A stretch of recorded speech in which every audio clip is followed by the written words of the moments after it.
And welcome to another edition of Real Talk on 92.5 WLSD The Vault.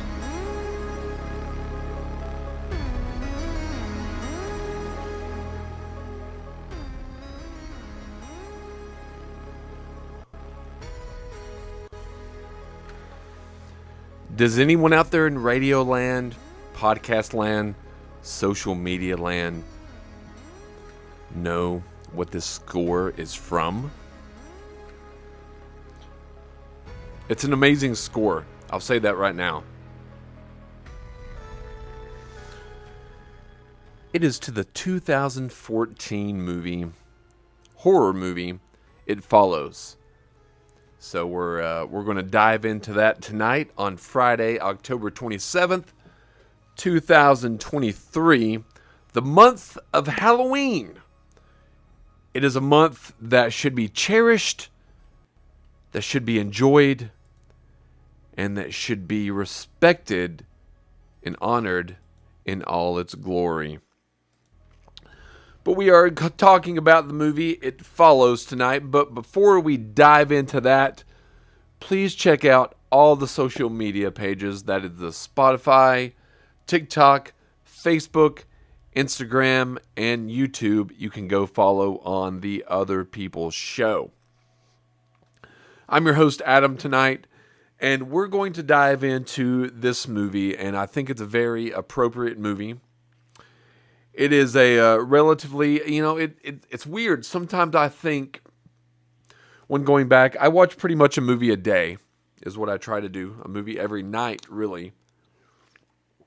And I'm always thinking this movie seems a little more new than it really is. But I go back and I watch It Follows, and It Follows came out in 2014, which is crazy to think that it's 9 years old. There are people, kids, listening to this very show, and they weren't alive when It Follows came out. And that just boggles my mind a little bit. Because, I'm 42 years old, and there are children or teens that are, 9, 10 years old, and I'm thinking, okay, I was 34 when it came out. I didn't see it upon release, but I think that I would have enjoyed it at the time. A lot of great horror movies were coming out at that time. I love that. A lot of actually good movies that were coming out at that particular time. And that's something that we see less and less as time goes by. Is that movies aren't quite as good as they used to be. And that's sad. It's really sad to see that we're in a state of affairs where it's in flux. I mean, really, when was the last great comedy released? I couldn't even tell you, because they're all cookie cutter. They're all the same, so we won't go into that. Hello, everyone out there in Facebook land, social media land, radio land. But we are going into the movie It Follows. And It follows a young woman that is followed by an unknown supernatural force after a sexual encounter. So, to set up the premise of this movie, it's pretty straightforward. It follows pretty much in the it's very easy to follow. Is this guy, he is seeing this entity, this thing, this person, this it, coming toward him at all possible times. And the only way that he has come to the conclusion that he is able to stop this, or quote unquote pass it along, is to have sex with someone else and passes the entity along to that person. Now, if that person does not escape, do something about, or if they're killed, then the entity will follow the previous person. So that's pretty much the premise of the movie. And this was a movie that I was reluctant to watch for a couple of years. I got to be honest with you. I was reluctant to watch this movie because the premise seemed, I don't know, just the premise written down didn't seem originally anything that would intrigue me. But as time grew on, I kept on reading it on many best of lists of horror movies. I kept on reading about David Robert Mitchell, the director. So, maybe 2 years ago, I was like, okay, I'm going to give It Follows a chance. And I'm really glad that I did so. Because not only was it enjoyable, but it was a movie that is very rewatchable over and over and over again. And I'm going to tell you the reasons why tonight on this episode of Real Talk. So, before we get into the show, like I said, the quick synopsis is a young woman is followed by an unknown supernatural force after a sexual encounter. Now, this has Maika Monroe, Claire Ginzit, Olivia Luccardi, Lee Sepe, Danielle Zavato, and Jake Weirley as the main characters. You can go look up who they are on IMDb if you're curious. They're none of them are known names. This is not a movie where the cast, unless you follow their independent work, attracts you in. This is not a Brendan Fraser. This is not a Tom Cruise. This is not a Dwayne "The Rock" Johnson pulling you in. This is not a Jennifer Hudson or Jennifer Gardner or the other Jennifer. But it's not one of those kind of movies. This is a movie where the premise of the film is what pulls you into the film. And director David Robert Mitchell gets this perfectly. He does a fantastic job, and I really commend him for making this work of art. Often you'll hear me say, we're doing an action movie, we're doing a horror movie. This is not just a movie, this is an actual film. Because a movie is something, in my opinion, you've got the blockbuster movie. You've got the Avengers. You've got, Black Panther. In the past, you had, maybe a Tom Cruise movie. Maybe The Mummy. Maybe a Nicolas Cage action flick named Con Air or Face Off. I almost said Facebook there for a moment. Wow, that's not really a blockbuster. But the movie on Facebook was actually. That being said, however, this is a movie that pulls in the audience because of the premise, because of word of mouth, because it is talked about outside the ecosystem of the studio, the mainstream audience, and word of mouth is carried. And that really, I'm not sure how much of you all are familiar with movies from the 70s and 80s, but that's how a lot of movies from the 70s and 80s, even early 90s, were brought to blockbuster status. They opened up small, and over a period of months, they grew an audience just due to word of mouth. Because if you think about it at the time, even when Top Gun came out, or Willow, or Jaws, or even Star Wars, things like that, there was no social media to even propel the movie to the stratosphere. So it relied on television ads, which were expensive.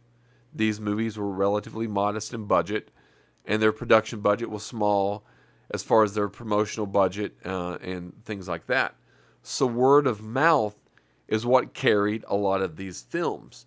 They would make, over the weekend, 6 million, 4 million, 5 million, 4.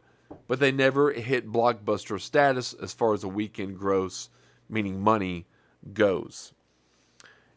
But they achieved this because the word of mouth was so great. The movie or the film was well received, and it made others want to go watch it. Hey, have you checked out Star Wars? Go watch this George Lucas film. It'll blow your mind. Go watch this movie called E.T. It's about this little friendly alien, and it's unlike anything we've ever seen. Go watch Jaws. Wow, it'll blow you away. We've never seen anything quite like this. Which Jaws was the, I guess you could say now is the grandfather or great-grandfather of the modern-day blockbuster. Now, I say all that to say, give a little bit of the history of the films, but it doesn't follow the normal trajectory of a blockbuster film because it isn't a blockbuster film. And a lot of blockbuster films are movies rather than films.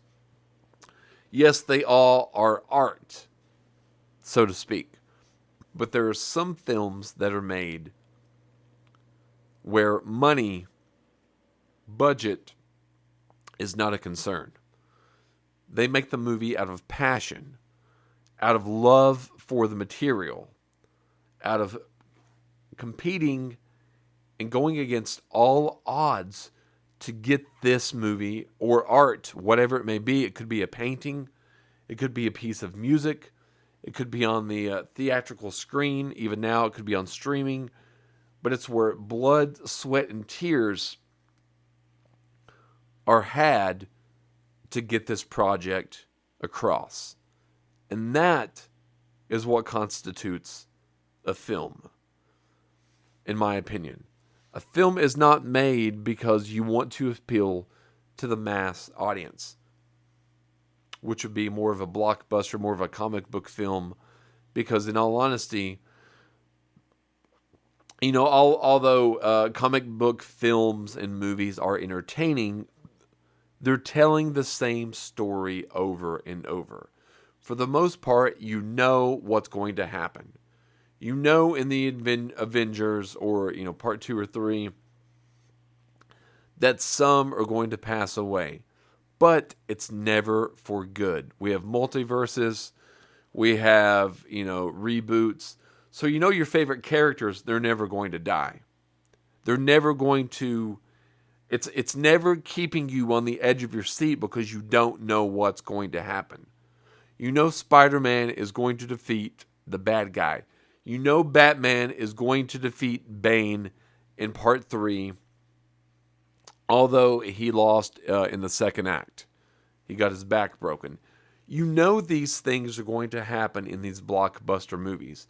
But in movies or films such as It Follows, you don't know what's going to happen. You don't know how it's going to end. And you watch the film not because the actors or actresses that are involved, although they do a great job. You want to watch because you see characters on screen that you can see yourself in. You don't know what's going to happen in your everyday life, and these characters in these particular type of movies don't know what's going to happen to them either. That's why we can grasp hold.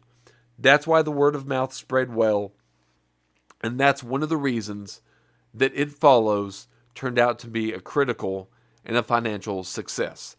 Not on the level that a comic book movie would do, or a Jurassic Park film, or even a Freddy vs. Jason, a franchise film like that, or Aliens.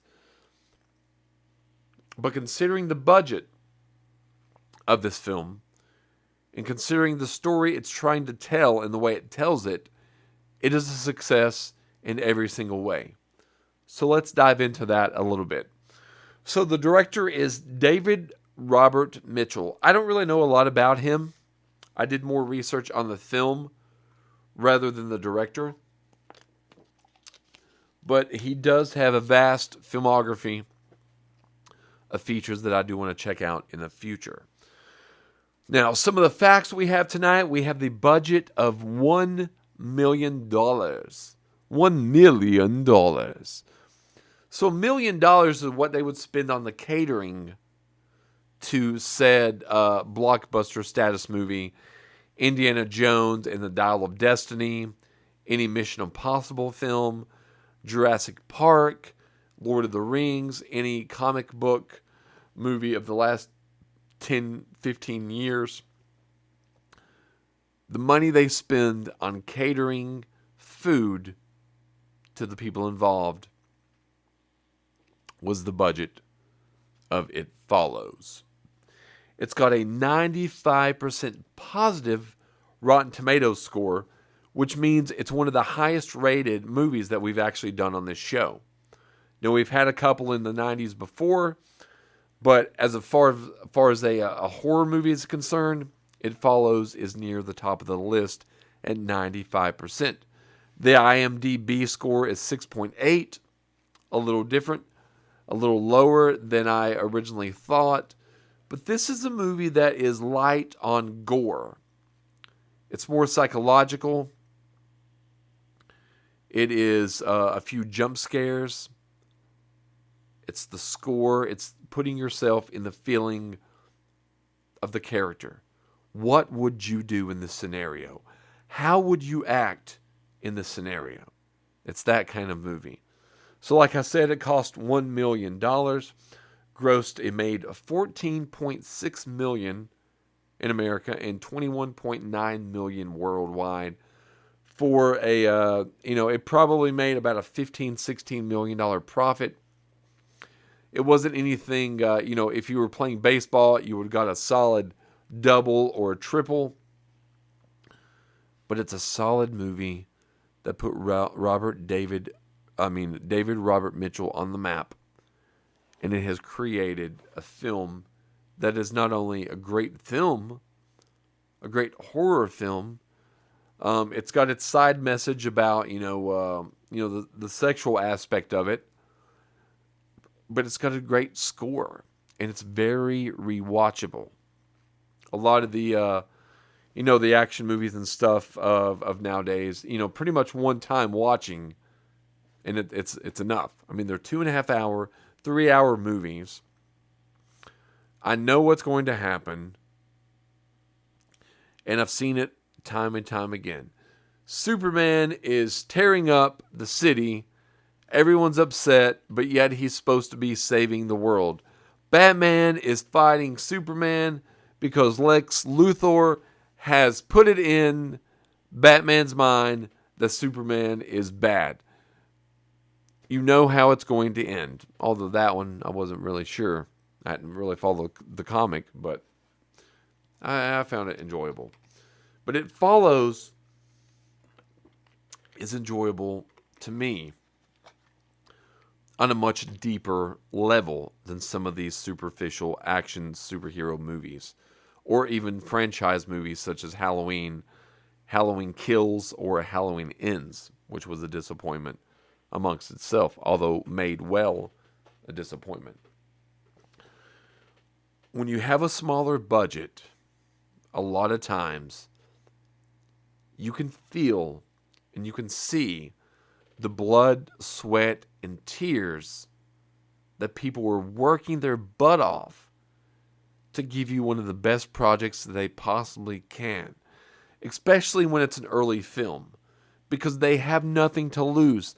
They're putting everything in their power to make this work, because this could be their one shot of making it big, and they're not going to let it fall by the wayside.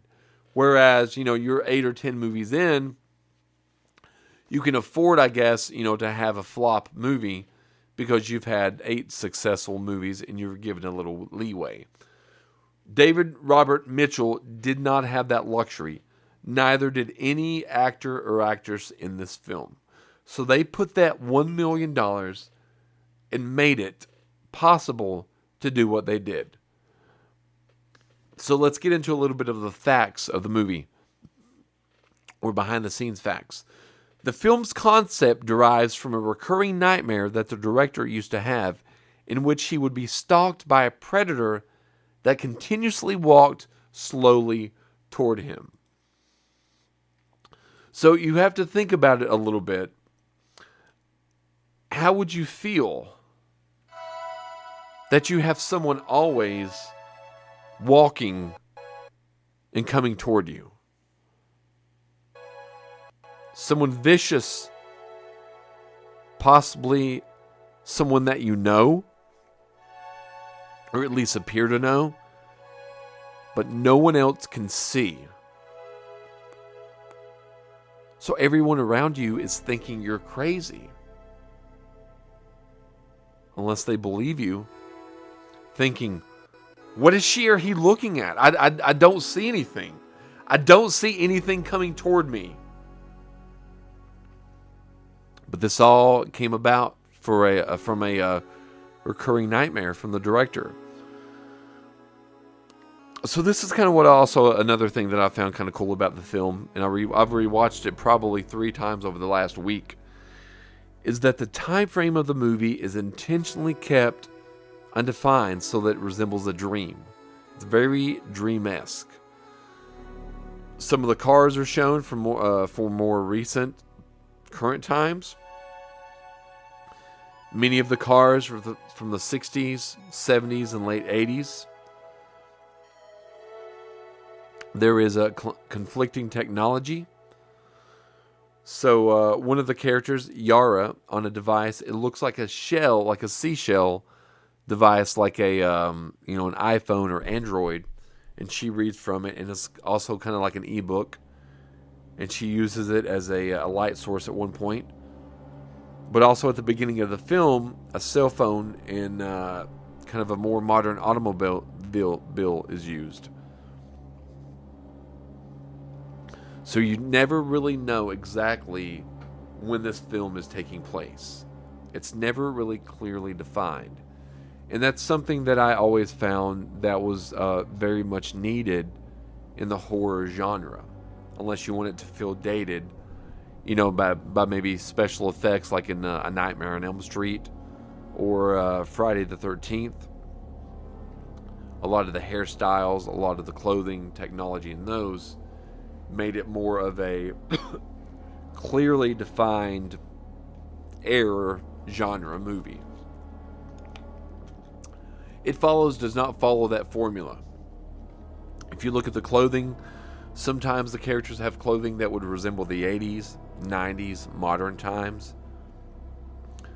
There are cell phones, but what year are they?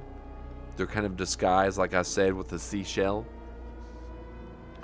So you never really know what you're dealing with. And it also has this very dreamlike quality. So that's kind of a cool thing because I think it sets it apart from a lot of these other type films. So director David Robert Mitchell has cited the works of George A. Romano and John Carpenter as major influences on his style of filming and the creative decisions made in this film. Now, if you look through, or watch through, I guess I should say, there's a lot of times where the main character spins in a car. And I do like, and I have emulated these things in some of my scenes that I've created. Just as the director emulated George A. Romano and John Carpenter as well. Very subtle and kind of, you're kind of waiting on the edge of your seat of what's going to happen because you don't know. You don't know what's going to happen, so you lean forward or you cross your arms or you put your fingers in your mouth chewing on your nails because you have no idea what's going to happen. Another cool fact about this film is that this had an overwhelmingly positive first weekend reception from critics and audiences. So the movie was originally planned for a video on demand and / theatrical release. But the VOD release was canceled for a theatrical release only.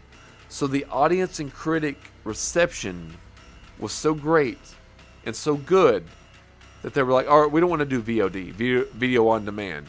We want to go theatrical only. We want to put this out in front of the audience because we have a product we think they will love and they would like and they will go for. And they did. They were right. 100% correct.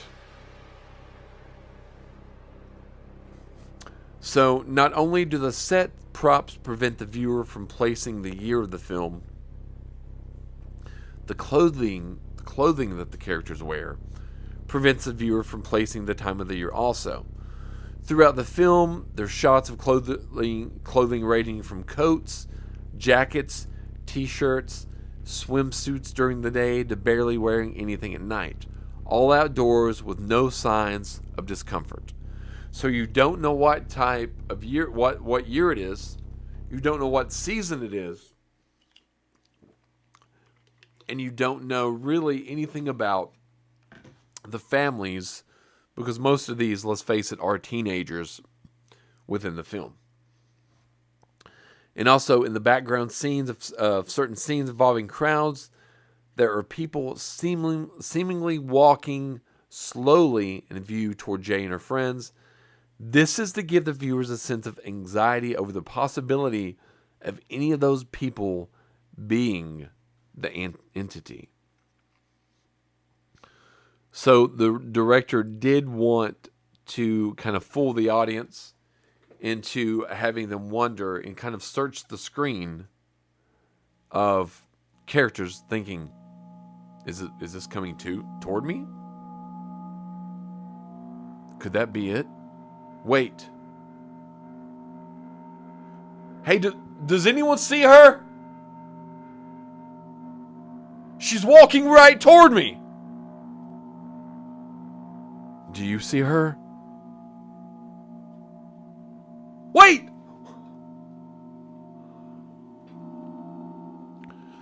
Oh, she walked right past. Whew. Oh, I'm sorry. I had a little bit of anxiety there. Oh, let me catch my bearings. Whew.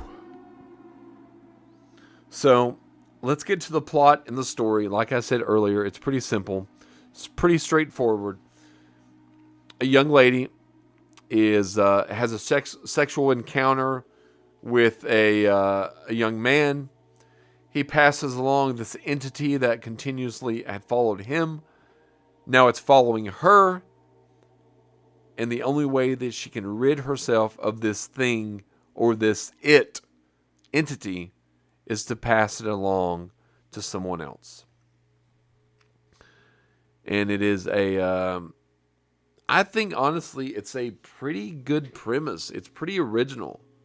Now obviously there's metaphors in there, because in a lot of horror movies, you know, if you've made love with someone early on in the film, you're going to not make it later on in the movie. So this movie kind of took that premise but turned it on its head. Whereas if you don't do the deed, you could be dead. You could be dead by someone that you know, or looks like someone you know, someone you have never seen before, someone grotesque. But it doesn't matter, because they're walking toward you at all hours of the day and night. You can get into your car. You can drive halfway across the country. But you do not know when or where it is coming from, because it follows everywhere you go.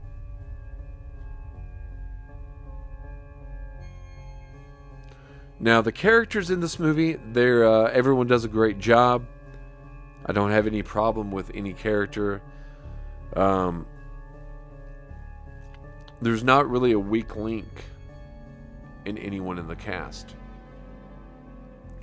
Now, just from memory, I've not really seen anyone else in the cast in other movies, although I'm sure I have. But it's a top-notch cast. Because you feel that the main character is you feel she's going insane. And you feel that her friends think also that she's going insane. And you get that emotional attachment because she's going out with this boy, and then, he does the deed with her. She wakes up and she is duct taped to this chair, or a chair with wheels. Now she can see the entity. It's walking slow, and he's like, do you see the entity? Do you see her walking toward us? This is what you have to face now. This is what you have to deal with now. The best way to get rid of this is to find someone else and make love to them. It'll follow them. But if it catches them, they're coming back to you. And if it catches you, it's coming to me. And I cannot let it get to me. I didn't do this to hurt you. I did this to try to survive because someone gave me this. And the only thing that I can do is give it to you, and you give it to someone else, and they give it to someone else. And the further down the line it's following someone else, the more that I'm able to be alive. The longer I can stay alive, but I still have to look around and see if it's following me. So it's not from a vicious place that he passes this along. And I'm thinking, if I'm in this situation, and you're in this situation as well, we would probably do the same thing. Now, I did talk to someone last night. They said that they might wait and take their own life. But I wouldn't do that because I would not. I would put up a fight because it is not going to win.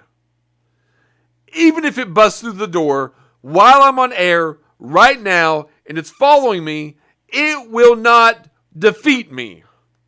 You will hear a knockdown, drag out fight because it will not win. That's the point that I'm at in my life, and that is what it needs to understand. If it's coming toward me, it doesn't have a chance. I would probably be scared. I got to be honest with you. I mean, I don't know. I would hope that it doesn't have a chance. But does it? I don't know. I'm not really facing that situation. And you would really only know, to be honest with you, if you could deal with that situation, if you were faced with that situation. I mean, you could sit back in your car, listening on the website, watching on social media. You could look at yourself and say, yeah, I could handle that. I know that what I would do. But you don't. You have zero idea how you would react. And the reason being is because this is a film. This is a movie. This is a work of art. This is make-believe. This is fiction. But if fiction were transported into reality, what would you do? How would you respond? Would you continue running? Would you try to come up with an idea to take care of this entity? To take care of it? To get it out of your life for good? Because I would. That's what I would try to do. And I would hope that would be what you would try to do as well. So let's get into a little bit of the characters. Like I said, the characters are all strong characters. They're all believable. And you're on the side of the characters. You feel what they're feeling, especially the main lead. She does a fantastic job. And you truly do feel like you could imagine how it would be in her position. Because she is going insane. And she doesn't fully realize what's going on. Because like we said, would we? Would we really understand what's going on if this really happened to us in everyday life? we would say this is like a movie. This is like a horror movie. This is like unlike anything that I've ever experienced. And it would be. And that's what she's going through. That is what she's going through every day after he passes it along to her. And that's one reason that I really find this movie effective. Because it's not only a horror movie because someone's after you, but it's a psychological movie. Because not only is she dealing with something that someone else can't see, very few others can see. Do others think she's crazy? Are others believing what she had to say? Because they can't see what she sees. They can't see what's after her. So you have to kind of put yourself in that position. Let's get on to favorite scenes and least favorite scenes. You know, I've got a lot of information written down, typed out about this film. And I know the question each week is asked, what's your favorite or least favorite scene? I do not have a least favorite scene in this film. I will say, as far as favorite scenes go, that all the camera work is top notch. The edits, the cuts, the score, everything is way beyond above par. And it puts you, the audience, the viewer, in an odd state of mind. You watch this movie without any disruptions. You cut it up loud. You cut the volume up. You cut the lights down. You don't have the babies crying in the background. You're not on your phone. You're not getting up to go urinate every 5 or 10 minutes because you have a bladder infection.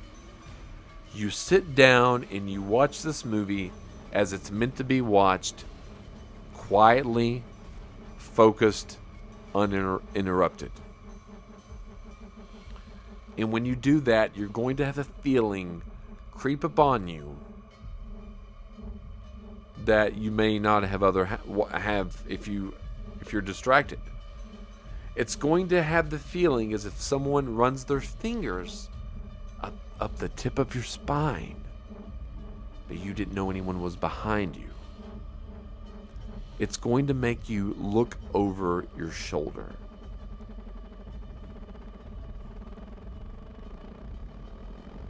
You know, I would have to say maybe the driving scenes where she's driving and the cuts and the score are probably some of my favorites.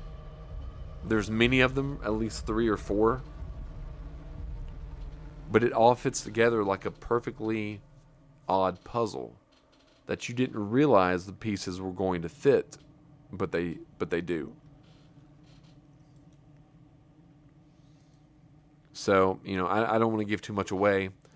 It's on Hulu, I think Amazon Prime, so I definitely think you should check it out. And it's, you know, like I said, fairly recent, but 2014, that's 9 years ago. So it's really not fairly recent, but I think it's one of the best movies of recent years. We've got the score and the music, which I've been playing throughout the episode tonight. I think it's top notch. I mean, I really do. I don't have a problem with the score at all. It sets tone, it sets the mood, and it doesn't place you in any particular decade. Let's listen for just a moment.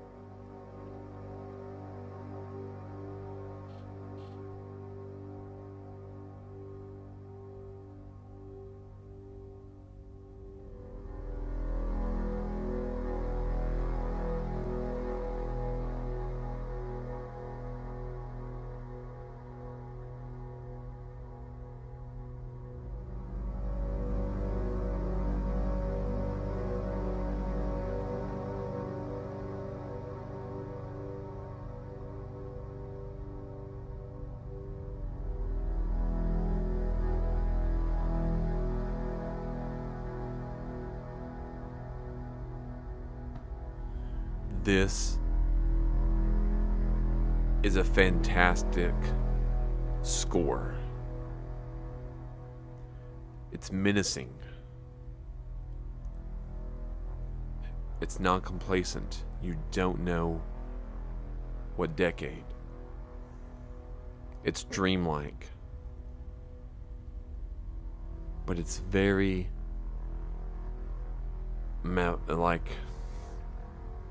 menacing. You know something is lurking around you. You know something maybe that you can't see or can only see briefly is coming toward you, is trying to hurt you, is following you. And it's disturbing, very subtly disturbing. And I think this is one of the best scores of... we had a great score with several of the movies, but Infinity Pool was one of the great ones as well. And this is right up there, Jacob's Ladder. And this one's right up there with that.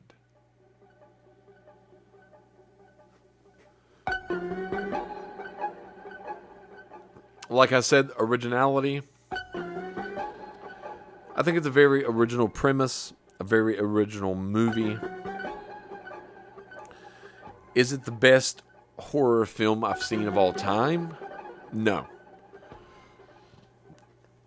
I don't really know what that would be, to be honest with you. I would have to really sit down, make a list, and do some analysis and research and rewatch and write down notes and go into like a week retreat to kind of pinpoint what I would think my favorite or best horror movie is, especially of the last 10 years. But I will say this to you, and I consider myself an expert in film, an expert in movies in general, that this movie should not disappoint you. Now, the TikTok generation, which I'm not really sure if they appreciate film because they're used to something happening every few seconds, might not appreciate the film. That doesn't mean that it's not great. It means that they don't have the attention span to fully grasp what a masterpiece this film is. And I do use masterpiece because there's not many films that are a masterpiece. And a lot of the films that are considered masterpieces really aren't a masterpiece. And that's not to discredit them at all. Lord of the Rings trilogy could be a good film. I'm not really into those type of movies. It's not a masterpiece. Good film? Possibly. Masterpiece? No. Because it's derivative from someone else's body of work. And even if it wasn't from someone else's body of work, you could easily understand and follow and know what's going to happen. It is not unpredictable. It Follows is unpredictable. And It Follows does follow a 3-act structure. However, the last act, which is the third act, all bets are off. It doesn't end the way that you might think it would end. And there's not really a quote, in quote, resolution as there are in a lot of films. Now, I personally like films where there's open-end ending, where sometimes the anti-hero wins. The quote, good guy dies. There's not a cookie cutter, all boxed up in a ribbon ending. Those are the movies that I really feel are films. Those are the movies that really might make you think. Because you don't know how it's going to end. You don't know that the hero is going to win. The head might end up in a box. John Doe, even though he gets killed, John Doe might win. And Detective Mills gets taken away. Somerset is left to clean up the mess. I'm referencing Seven. The movie Seven. Which is a flawless movie. It's a 10 out of 10. It Follows would be I would say it's an 8.5 out of 10. And I think I would highly recommend this film so far. Now we've got another category, the poster. There's a couple different posters, but when I talk about posters on this show, I'm talking about the original theatrical poster. And this is just a poster of a car. And the colors are kind of dark, kind of blue, and it gives you the sense of dread. And it tells you all you need to know. The car in the poster, the original theatrical poster, this music is the metaphor for the car. Just listen.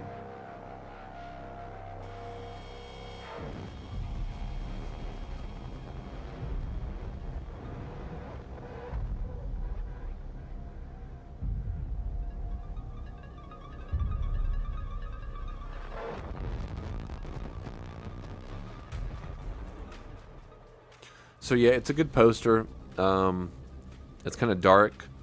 You've got the car that him and her engage in. It's dimly lit. And it just says, "It follows." In stylized text. Kind of a teal, maybe a blue. And that's all you need to know. I'm sure there's other posters. And to be honest with you, originally the poster kind of turned me off. Because it wasn't exciting enough. It did jump out, but it didn't grasp me enough to make me want to watch it. And I can't think of exactly why I did. I guess all the reviews and things that I read, a lot of people said check it out. And I did, and I'm glad that I did. Which brings us to the final question on the show. Would you recommend this film, yes or no? Now, if you've listened to the entire show, I think you would know the answer that yes, I would definitely recommend It Follows. It has a good plot and story, easy to follow, great characters that are well-rounded, realistic, and that you can gravitate toward and grasp onto one of them. There's this one character. He has kind of a crush on the main character. And he's a little bit jealous that she gave the entity to another guy. And he asks at one point, "Why did you give it to him? I liked you too." And she says, "I thought he could take it. I thought he could handle it." Spoiler, he ends up dead. That guy that was jealous and asked for the entity, asked to make love to her, eventually does get it. Eventually does get her. They bed one another. And the ending is well open because they walk off down the street hand in hand. The movie ends. It didn't get him yet. It has great scenes. It's got a couple of montage scenes, I guess, so to speak. The score is amazing. It's wonderful. The costumes or the wardrobe, really great. And it has a couple of jump scares that you don't see coming. And it just has that overall eerie vibe to it that it's something special. It's something different. It's not a slasher film. There's not a lot of blood and gore. There's not any traps like in Saw or any of those type films. They have their own place. But it is a genuine, menacing film that works on you psychologically. It's not your typical cookie cutter Halloween or scary horror movie at all. It really isn't. And that's one of the reasons I think that you should definitely check out It Follows. If you've seen It Follows and you don't like it, message and tell me why you don't. Watch it this weekend. You've got a couple days left. It's Friday, October 27th. You've got 4 more days until Halloween. Just because it's October doesn't mean you have to watch scary movies this month. I pretty much watch a horror movie almost every single night. And I have for years. Although, like I said a couple weeks back, when I was younger, horror movies actually really scared me. But yeah, I would definitely check out It Follows. It's on Amazon Prime. I think it's on Hulu as well. And I really don't think that you'll be disappointed. I think it'll be a fun movie that you'll enjoy. You can watch it with your husband, your wife, your mother, your father, even your little kids. I don't know if you had to watch it with little kids. I don't really have little kids, so I couldn't say, but I don't think I would watch it with my nieces or anything, and they're kind of young. So maybe, don't watch it with them, because we don't want anything like that to scare them or spook them away, do you? I don't think so. I don't think so at all. But yeah, my review is go check out It Follows. It's a fun movie. It's the score is great, but you have to really focus and watch it. Cut off the lights. Have no disruptions. You don't want to be getting up, using the bathroom, pooping or peeing or whatever you're doing, going to get a soda, which you shouldn't drink. Drink water or Gatorade, not soda. I mean, too much Gatorade's bad either, as well. But anyway, I digress. Check it out. Let me know what you think. And I might watch it again tonight. I might really watch it again tonight. So in conclusion, I give It Follows 2 thumbs up. An 8 out of 10. So thank you tonight for joining on WLSD 92.5. The Vault. Real Talk. I'm Adam. Next week, we might dive into the Val Kilmer movie called The Salton Sea. Maybe something else, but I'm thinking The Salton Sea, which is an underrated film noir movie from 2002, which is crazy to think that long has passed. But you wouldn't know, it holds up to this day. So we'll check that out next week. Stay tuned at 11 p.m., probably 11:03, we have an edition of The Other People Show. Please go to our all the social media pages, which is the TikTok, Instagram, Facebook, Spotify, YouTube. Type in The Other People Show to listen to this show, as well as The Dark Place and other episodes of The Other People Show. I'll be back in just a few minutes. You all have a good night.